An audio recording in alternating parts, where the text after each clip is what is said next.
CC Boom family, it's Gerlisa, and this month in March, we are in a new series talking all about forgiveness. Now, as long as you are alive and as long as you are around people, you are constantly going to forgive. That is one of those lessons that will never go away and that will never stop happening.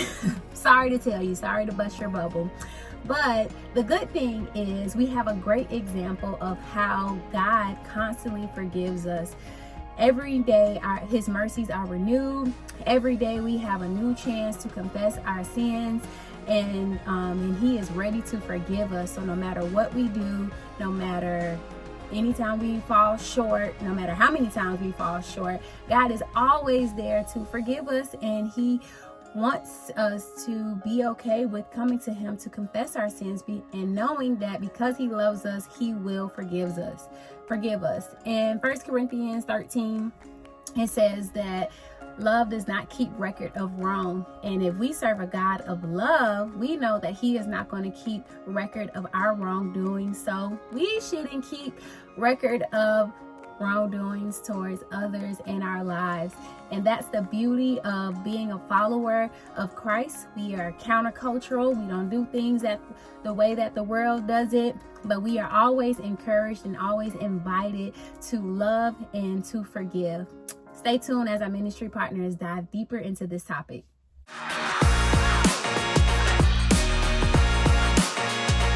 What do gaming consoles, paychecks, and second chances have in common? They're all things we'd love to get, but sometimes we struggle to give away. Like, think about it. Unboxing the newest, most expensive gaming system would feel amazing. But letting your sibling have a turn, like a whole different story. That paycheck or allowance hitting your bank account feels like freedom. When it comes to covering your friend's meal or chipping in for gas money, suddenly we're a lot more hesitant. And second chances, we're all hoping for one when we inevitably mess up, but offering them to others who've wronged us, that can be one of the toughest things to do. Life can feel like a game of give and take, can it? And that's exactly what we're diving into the next few weeks in the series called, Give and Take. We're getting into something that could potentially be life-changing. We're talking about the ultimate give and take, forgiveness. For this series, we'll define forgiveness like this: the process of letting go of pain and moving forward after someone hurt you. See, forgiveness is a choice to put aside feelings of bitterness and resentment towards someone who's committed a wrong and hurt you. Look, before you tune me out because you think this will be some lecture about, just getting over it, be nice. Hear me out. It's true. Forgiveness as a kid might have looked like an adult telling a friend to say they were sorry after they stole your toy and then telling you to forgive them. Maybe it was simple and easy because the offense wasn't that bad and you would soon forget anyway. But I don't have to tell you that as you get older, it gets more complicated. After all, now the offenses are more serious, like a friend talking about you behind your back, a significant other cheating, or someone betraying your trust. Look, in these cases, forgiveness isn't something you do in one moment. It's a process that starts with a decision to let go of the resentment, then a commitment to forgive every time you remember. It's about choosing to not let the pain you feel control what you do. Forgiveness is complicated, but the truth is, when we choose to engage in the process of forgiveness, it has the power to change everything in our lives. Most of the time, our give and take moments, those times when we need to forgive, are fairly low stakes. Sometimes they're not. Sometimes they're the moments that keep you up at night, make your stomach churn, and make you question everything. I remember when I was in high school, I had a really close friend. And one day, I overheard him talking to a bunch of other guys laughing about something I told him in confidence. And it wasn't just a slip up. He literally used my personal story as a punchline to make himself look cooler. At that moment, it felt like he had taken something from me, my trust, my dignity, and friendship. And yes, did I want to take something back? I wanted to expose all his secrets, to make him feel as small and betrayed as I did. I wanted revenge. Maybe you've been there. Maybe it wasn't a friend betraying your trust. Maybe it was a sibling who lied and got in trouble, damaging your parents' trust. A boyfriend or girlfriend who cheated, flaring all kinds of insecurities in you. A teacher who treated you unfairly, making school feel unstable. Think of this as like a barrier of bitterness that builds up in your heart. Maybe someone ignored you. Maybe someone spread rumors about you, left you out of an outing. Like maybe someone forgot your birthday. Maybe someone broke a promise. Maybe someone didn't respond to your comment online. If we're not careful, the barrier can grow pretty high. And before we know it, we're walking around with all this bitterness built up in our hearts, and we're not even aware of it. And sometimes we can't even see all the good stuff happening in our lives because the bitterness in front of us it's like all we can look at. This is what happens when we refuse to forgive. Each grudge, each hurt we hold on to adds to our bitterness. But let's be real, forgiveness is really difficult. It can feel like we're saying that what they did to us was okay, like we're letting them get away with it. It can end up feeling like we're the ones losing again. So instead of forgiveness, we often choose the path of revenge. We decide to fight back. We take that remember when you approach and then pay back. We gossip, we exclude, we plan our revenge. We think everything will be okay if we can just make them hurt like we're hurting. But that doesn't work. Fighting back doesn't fix anything. It usually makes things worse. It starts a cycle of hurt that is hard to break. It turns us into people we really at our core do not want to be. And worst of all, it keeps us trapped in the pain of that original hurt. So we're left with this question. Is there a better way? Is there a way to deal with the hurt and betrayal that doesn't leave us feeling like we're either being walked on by others or being a total jerk to them?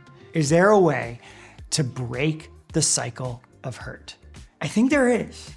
See, Jesus didn't just talk about forgiveness. He lived it out in the most incredible way possible. His early followers, like Paul, lived by his teachings and shared them with others. Paul wrote a letter to a group of new Jesus followers in the ancient city of Thessalonica, encouraging them to live out their faith practically. And in that letter, he discusses forgiveness and how to respond when we've been wronged. This is what he writes. See that no one pays back evil for evil, but always try to do good to each other and to all people. At first glance, this might sound like Paul is just telling us to be nice, but there's something much deeper going on here. First, Paul says, see that no one pays back evil for evil. In other words, don't repay wrong with wrong. Don't get caught in that cycle of revenge that we talked about earlier. This is huge because it goes against every instinct we have when we're hurt. But Paul doesn't stop there. He doesn't just tell us what not to do. He gives us a positive action to do instead. He says, always try to do good to each other and to all people. Paul suggests that the way to break the cycle of hurt isn't just to avoid revenge, but potentially do good to the person who hurt you. And not just to them, but to everyone around you. Now, I know what you're thinking. I know. Do good to the person who hurt me? Are you kidding me? That's the last thing I want to do. And trust me, I get it. But I've learned that forgiveness isn't just about the other person. It's about you too. It's about freeing yourself from the burden of bitterness and resentment. It's about breaking the cycle of hurt instead of perpetuating it. Here's a wild part. When we choose forgiveness and do good instead of getting even, it doesn't just affect us and the person who hurt us. It actually has it ripples out to everyone around us. Your choice to forgive, to do good in the face of evil, can change the atmosphere of your friend group, your family, your school. When you speak kindly about the person who posted mean things about you, it may change what they post in the future. Or when you let your sibling play video games even after they broke a controller, they'll feel loved. So when it comes to those people in your life, or those situations where you've been wronged, you have a choice. And the good news is you can forgive. Always. Even when it's hard, even when the other person doesn't deserve it, you can forgive. Even when every fiber of your being is screaming for revenge. But how do you do this? How do we all do that? Like, how do we live out this radical idea of forgiveness in our day-to-day lives? Okay, well, here are 3 things you can try. Let's go back to that barrier, because these steps will help you tear it down. First, do what God said is good. This is about cultivating a mindset of forgiveness, a desire to forgive and see people thrive. So start with this. Recognize that forgiveness can always be an option. Now, this doesn't mean that you have to forgive someone instantly. Rather, a forgiveness mindset allows you to stay open to the possibility of forgiveness. And yes, forgiveness even in the toughest situations. Next, number 2, do what's good for you.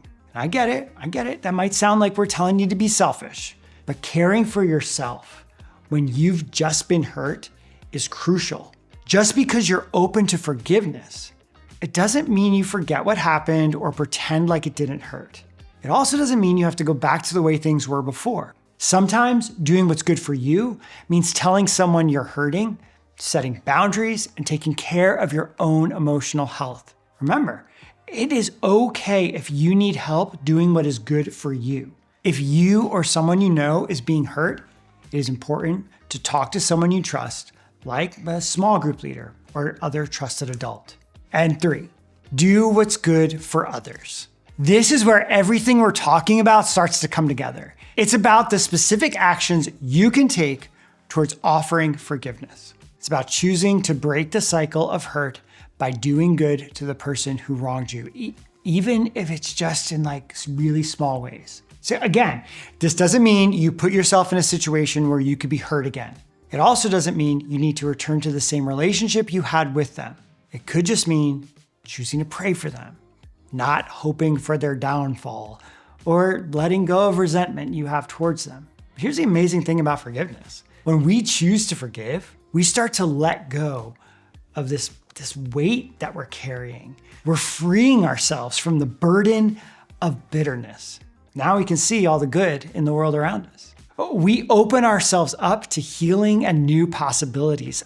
Forgiveness tears down the barriers in our hearts. Forgiveness is good for us. That's why when you think about the way you'll respond to being wronged by others, you can remember that you have a choice. And as followers of Jesus, you have the power to forgive. It sets us free from the weight of grudges and resentment. And trust me, this makes life so much better. But again, I want to be clear. Forgiveness does not mean that the relationship needs to return to the way it was before. Sometimes it does, and sometimes it doesn't.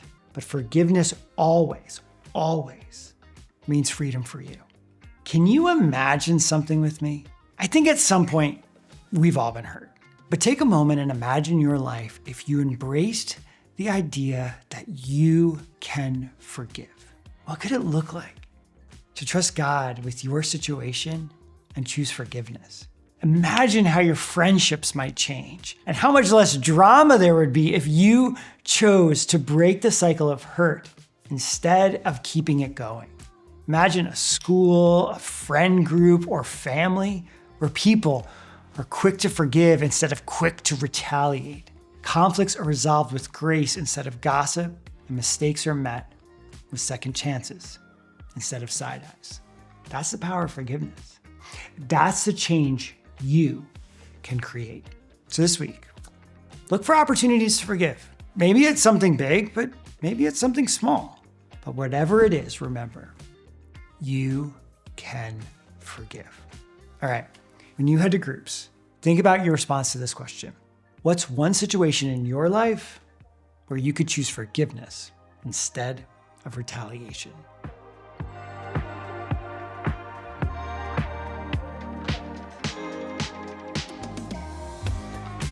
I hope that was good for you, and I hope that you understand the importance of forgiveness and that you challenge yourself daily to forgive and to let go of any offense, to let go of any hurt, Because just like I said, if you are alive and you are around humans, you are constantly going to have to forgive, especially if you are a follower of Christ. So I challenge you this week to forgive somebody or receive forgiveness. And I pray that God continues to free you in this area and that you continue to be a light to others around you. Have a great week.